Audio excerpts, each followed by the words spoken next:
Good morning mga kaibigan. Ayan, mapiya de badimang di ko mo atanan, no? Today, nandito tayo sa may bahay dito sa probinsya, dito sa Palanan. Yan yung ADB natin, no? Tapos ngayon, meron kami agenda ni Ina. Magpapatubig kami doon sa may tangking yon kasi walang tubig. So ito na yung lupa, ito na yung surroundings ng bahay after na mawala ni ama, no? Mamatay last August 2023. So ito yung aking mother. Ayun, no? Galing pa kami Manila. Pagkita ko lang din sa inyo kung saan siya namatay noon, no? Dito lang. Dito daw sa parting dyan. Sa gitna, Ina, no? Oo. Ayan, sa gitna. Diyan siya namatay. As you can see, mga kaibigan, wala nang nagmamanage ng aming lupain. So, ganyan na siya ngayon. Kailangan talagang may magbantay. Nakakapanghinayang, pero wala tayong magagawa. Ganun talaga, namamatay ang tao. Ayan, may mga sagingan. Ito, saging. Tapos mga nyugan yan sa taas. You have no power over me, so don't you pretend you do. I live inside a world you've never seen. And no, you can't come with me. You can't come with me. Don't be mistaken, I won't be wasted. Ayan, mga nyugan. Dito kami sa baba eh. So balik tayo sa agenda natin. Okay. Karon din na, malisa mo. Lalagyan namin ng tubig yung tangke gamit water pump. So ito yung makina ni ama.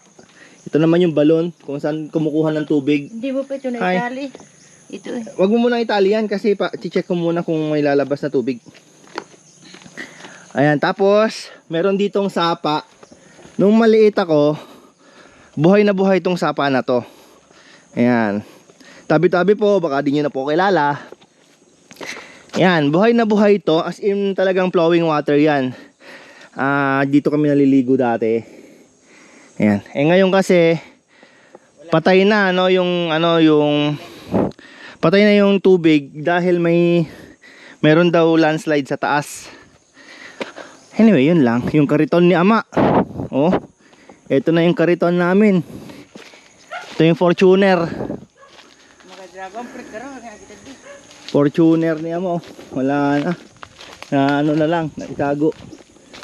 Pero hopefully si Kasopret Alan Almonte makapunta dito kasi ako hindi niyo ako maaasahan mga kaibigan sa pag-grass cutter. Gustuhin ko man pero limited yung time ko. Ito mga dragon fruit ni ama ni Ina.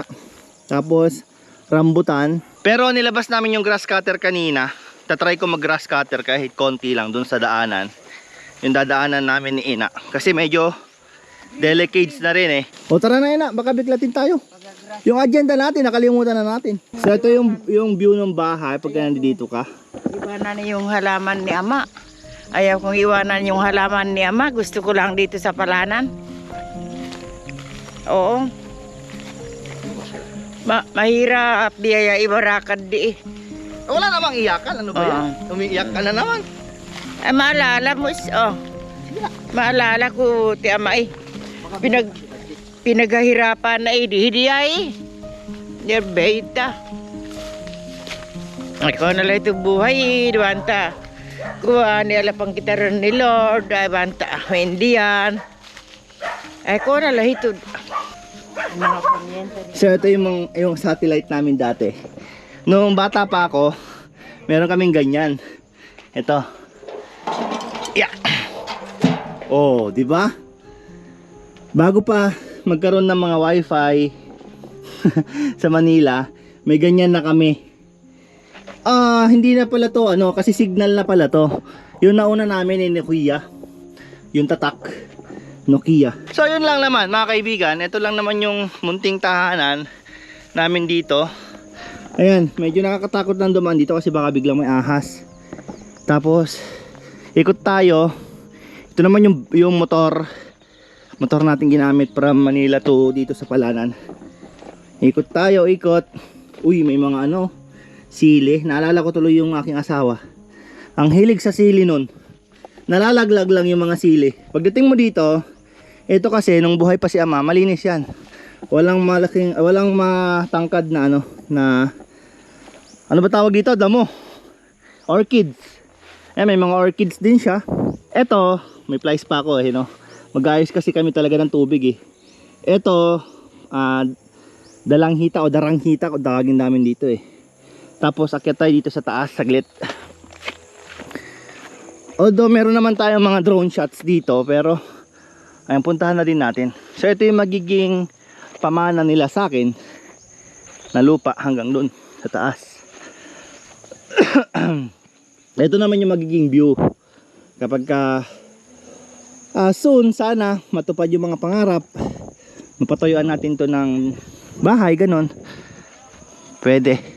Maganda siya mga kaibigan, pero mahirap mag-maintain ng sobrang laking lupa, no? Sana walang aas. Baka magkaroon ng aas dito Ang hirap Baba na tayo. Uy! Mamaya pasukin natin yung bahay para isahan tong vlog na to, no?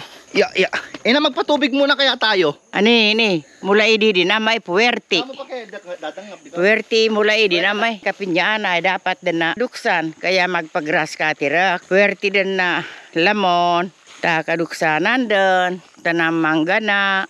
Awan dengan ko berilinganen kamot yan ang kakapinyaanan ni mamula. Laya, pinya. Ay ngayon ko ilingam, bisitaan ko, takademat ko lanen napon. Kung na lah itu dibuhay. Ini mulai dinamai. Mulai dinamai. Marusep Engka mula-mula ni dinamai. Elayami ay awan din ay hadai pandan tanan kedad di birot. Kaya buhay ka buhay hadai dapat aganda. Habang buhay ka dasal ko ka Lord Jesus and nyanak na pala lalapan. Kung nabit anak kwerte nanay dit begsak at buhay di matiwasay. Vlogger ka rin kinawan. Salamat Panginoon ko Lord Jesus. Vlogger ng aking ina. Abay. Alayo ng inikot. Mula doon. Grabe naman ang aking ina. Ay, vlogger na Okay na yan. Habang inahanap ni ina yung panali, ikot ko muna kayo dito sa loob ng bahay. House tour no? House tour. So unang-una, dito tayo sa may kusina. Siyempre, dirty kitchen kung tawagin. Ayan. So dito kami nagluluto. And walang shaling dito, walang walang gasol-gasol dito. So ayan siya. Kanin ata to, tas ito yung pagliliguan ko mamaya. Mga kahoy sa taas. Ayan. Kahoy. Tapos nilagyan ko dito ng pang-ilaw sa gabi. Yung solar. Kaso lang, kailangan natin tong iinit. Itong solar na to. Ayan o. Ito yung sensor solar na merong, ano ba to? Iilaw siya kapag ka may tao. Ayan, ganyan lang muna parang charge.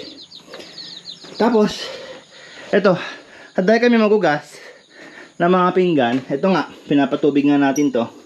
Walang tubig ngayon Tapos, pagkain ng aso. Ito naman yung surroundings dito. Okay, tapos na. So ngayon, papasok naman tayo dito sa may bahay. Sa CR ko talaga kayo dinala una no? CR namin, hindi ko napapakita, syempre. Tapos, ito yung loob ng bahay. Nung bata pa ako, sobrang ganda nito. Pintura. Since nawala na si ama, wala na si nagme-maintain dito. So, ayun yung naging problem, no? Pag wala nagme-maintain, syempre, nagiging pangit yung surroundings katulad ng nakita nyo. Pangit na. So, si Sydney. Hi. Ito yung bahay. Dati, naka-varnish pa yan. Itong mga upuan na yan.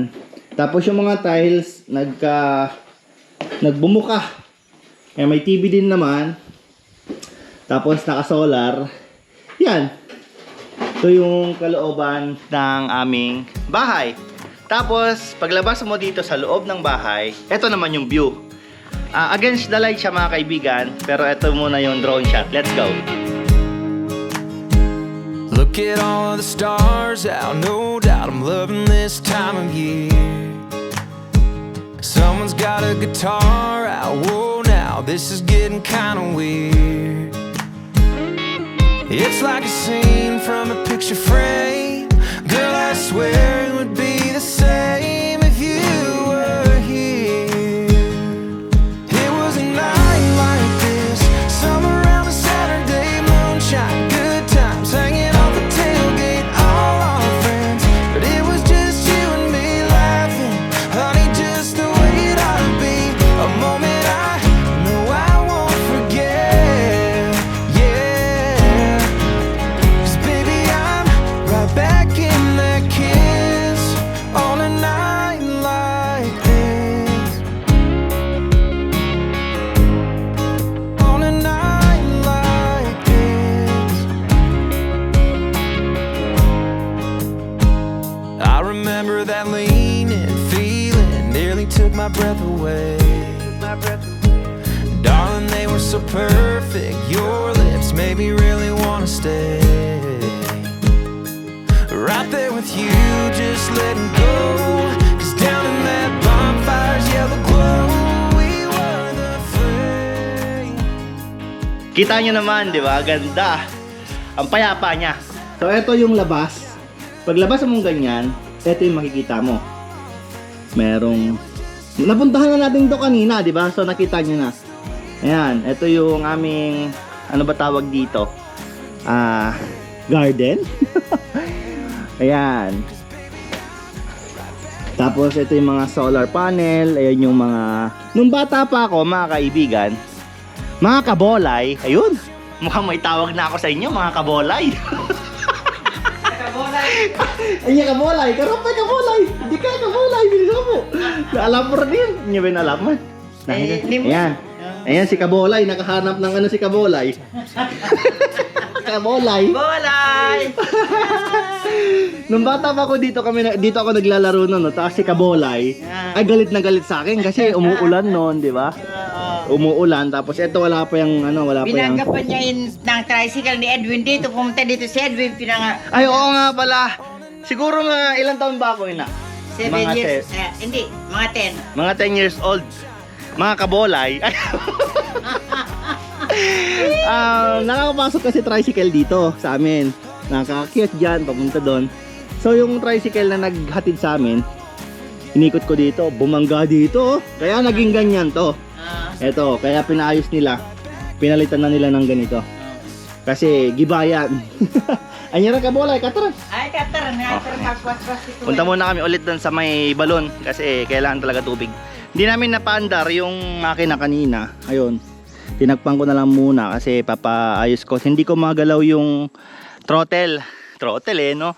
So ngayon mga kaibigan, tatapusin ko na yung video kasi masyado na mahaba. Yung motor natin, no? Mahaba na naman masyado, no? So yun na. Maraming salamat sa panonood. Mga kabolay. Mga kabolay. Ayan. Mga kabolay ko hindi. Pupunta akong bayan mga kaibigan, no. So hanggang dito na lang muna yung video natin. Maraming salamat sa panonood. Peace out.